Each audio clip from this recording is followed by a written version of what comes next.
SAO is one of the worst shows ever made. Dragon Ball Evolution and The Last Airbender are better. I'd recommend checking out the Alex Rider series instead. I'll do a breakdown and explain the ending of season 1. Afterwards, I'll tell you about some other spy movies that are worth watching. Alex Rider is a British spy thriller series. It's based on the novels of the same name written by Anthony Horowitz. If you're unsure about the ending, then you definitely came to the right place. In this video, I'll explain the ending of Alex Rider. As a warning, this video will contain spoilers for Alex Rider and the Alex Rider novels. Anyways, let's get started. Towards the end, we find out that the mysterious assassin is called Yasan Grigorovich, and there's also a terrorist organization called Scorpia. So who is Yasan Grigorovich and what is Scorpia? Yasan Grigorovich is a Russian-born contract killer who's a recurring villain in the Alex Rider series. He appears in Stormbreaker, Eagle Strike, and Russian Roulette. Scorpia is a freelance spy organization. The name Scorpia stands for sabotage, corruption, intelligence, and assassination. Scorpia is run by a board of ex-spies. They're usually hired by billionaires to do a job for them, as we saw in the show how Dr. Grief requested them to kill Kyra's parents. If you're familiar with Spectre from the James Bond series, Scorpia is very similar to that. There's also a mention of Alex's father in the show. Alex's father was John Ryder. He was also an MI6 agent and he was one of the best. John Ryder went undercover to infiltrate Scorpia, and he was Yasan Grigorovich's mentor. He even saved Yasan Grigorovich's life once by shooting a Black Widow spider off his neck and killing the target with the exact same bullet. Anyways, there's a lot of significant changes between the Alex Rider series and the book it's based on. First of all, this series is based on the second novel in the Alex Rider series, Point Blank. They already made a movie from the first book, Stormbreaker, so I guess they didn't want to just do that again, because the movie didn't really do so well. It got mostly negative reviews from critics, and bombed at the box office. Here's some of the major changes between the show and the novel. In the novel, Alex Rider's clone is not killed by Yasan Grigorovich, or killed at all for that matter. There's a fight but the clone survives, and makes an appearance in the later books, but it looks like they won't be doing that in the show because he's dead. Furthermore, in the book, it's Alex who kills Dr. Grief, not Yasan Grigorovich. In fact, the character Yasan Grigorovich isn't even part of the Point Blank novel at all. Alex crashes a snowmobile into Dr. Grief's helicopter, and it explodes. Additionally, in the novel, Point Blank was an all-boys school, and there were 16 clones in total, not 8 like in the show. Some of the characters' races and nationalities are changed as well. For example, in the book, Smithers is supposed to be Irish, but in the show, he's played by Zimbabwean British-American actor Nyasha Hatendi. Also in the books, Mrs. Jones is described as dark, rather masculine, and isn't very attractive. She also has short black hair, but this was not the case in the show. The first season of Alex Rider has been getting really good reviews, so I'm sure they're planning on continuing. After Point Blank, the next book in the Alex Rider series is called Skeleton Key, and I guess they'll adapt that next if they plan to go in order. Here's the plot synopsis of Skeleton Key. After foiling a triad plot to fix the 2001 Wimbledon tennis tournament by knocking out one of their members with a carbon dioxide tank, Alex is in grave danger of assassination. Forced to leave the country, MI6 sends him on a mission to Cuba with 2 CIA agents who believes that he isn't helpful, where he is the only one of the 3 to survive. He encounters a former Soviet general, Alexei Sarov, with ideas for a nuclear holocaust and world domination under communist rule, and who tries to adopt Alex. There's currently 13 Alex Rider novels in total, so maybe they'll choose to adapt a different novel instead of Skeleton Key next. They could learn from their mistakes and go back and redo Stormbreaker for Alex Rider Season 2. Maybe they could even write a completely new story that's only loosely based on the novels. That happens all the time with adaptations, so I wouldn't be surprised if that was the case. Whatever happens, I'm certainly excited to watch more Alex Rider. What did you think of Alex Rider? Let me know your opinion in the comments below. I personally thought it was pretty awesome. I read the books when I was younger, and I thought the adaptation was really great. I'm definitely looking forward to more. Also check out Tenet. Here are some theories. We don't really know too much about Christopher Nolan's upcoming movie Tenet. It has to do with time inversion and stopping World War III, but apart from that, not much else has been revealed. We're not even sure what most of the main characters' names are. What will Tenet be about?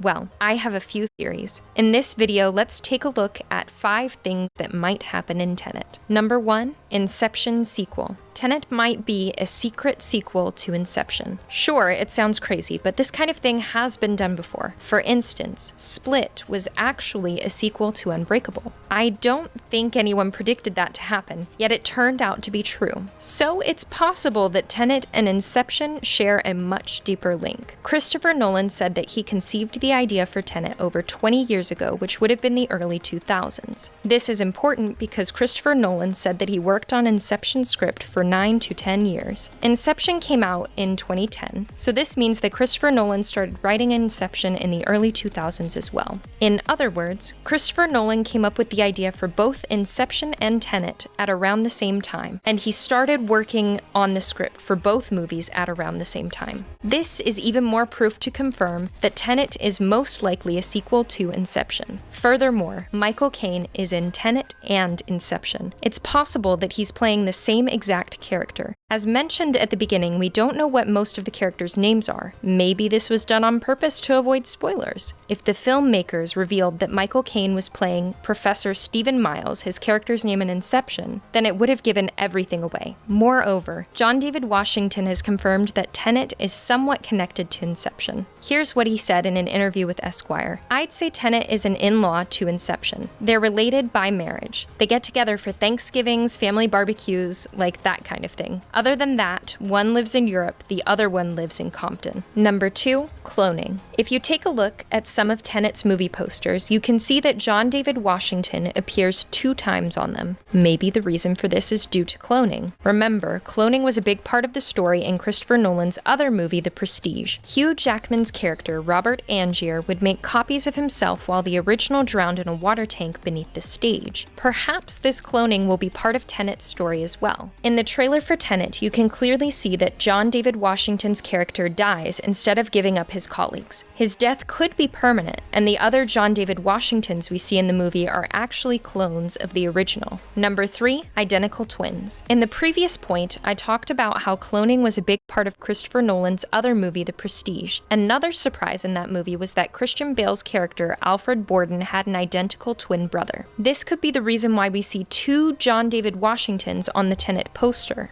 It's him and his identical twin brother. The Prestige was all about hiding in plain sight, and Christopher Nolan likes to reuse similar themes in his movies. Therefore, the same is possibly true here, and the answer was right under our noses this entire time. As stated before, Split was a secret sequel to Unbreakable. The big twist was revealed on the movie posters, the cracked glass lines up on both posters. Number 4, secret role. Do you remember Christopher Nolan's other movie Interstellar? Matt Damon's role as Dr. Mann in Interstellar was very unexpected. He wasn't part of the marketing, and nobody anticipated him to be in the movie. We could see the same thing happen in Tenet. As stated before, Tenet might be a secret sequel to Inception. It would be pretty awesome if some of the characters from Inception, like Dom Cobb or Arthur, appeared in Tenet. Number 5, the real villain. Aaron Taylor Johnson only briefly appears in the second trailer for Tenet, but he's going to play a big role in the movie because Christopher Nolan said so himself. In an interview with Entertainment Weekly, Christopher Nolan was asked about Aaron Taylor Johnson's involvement in the movie. Here's what he said. "Aaron Taylor Johnson is indeed in the film. He's an important part of the film. Yes, there are no photographs of him, this is true. He is briefly glimpsed in the second trailer. He's also completely unrecognizable. There are all kinds of things that happen in terms of where the story goes as the film develops and where it winds up in the later stages that we don't want to spoil for people." Based on this comment, it's possible the big twist is that Aaron Taylor Johnson will be the true villain of the movie, not Kenneth Branagh's character. Being the main antagonist is definitely an important role. Christopher Nolan has done this bait and switch thing before in Batman Begins. Ken Watanabe played a fake Ra's al Ghul. Then it was later revealed that Liam Neeson's character Henry Ducard was the real Ra's al Ghul. And that's it for this list. What do you think about any of these theories? Do you agree with what I said? Why or why not? Let me know your opinion in the comments below. Also, do you have any theories of your own? If so, be sure to tell me. Additionally, they're spies in disguise. Here are some Easter eggs and references.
The name's Bond. James Bond.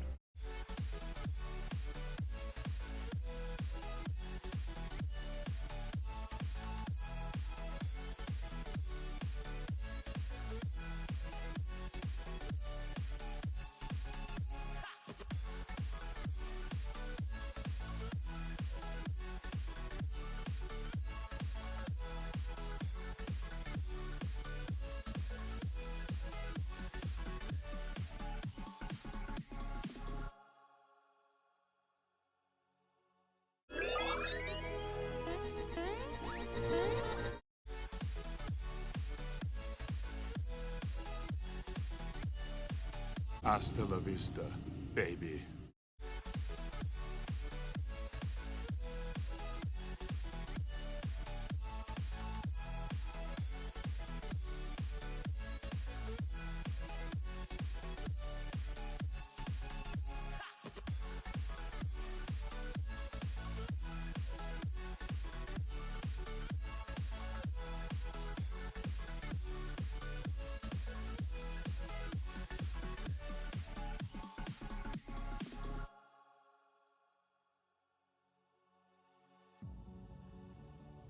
You're gonna need a bigger boat. That's hot. That's hot.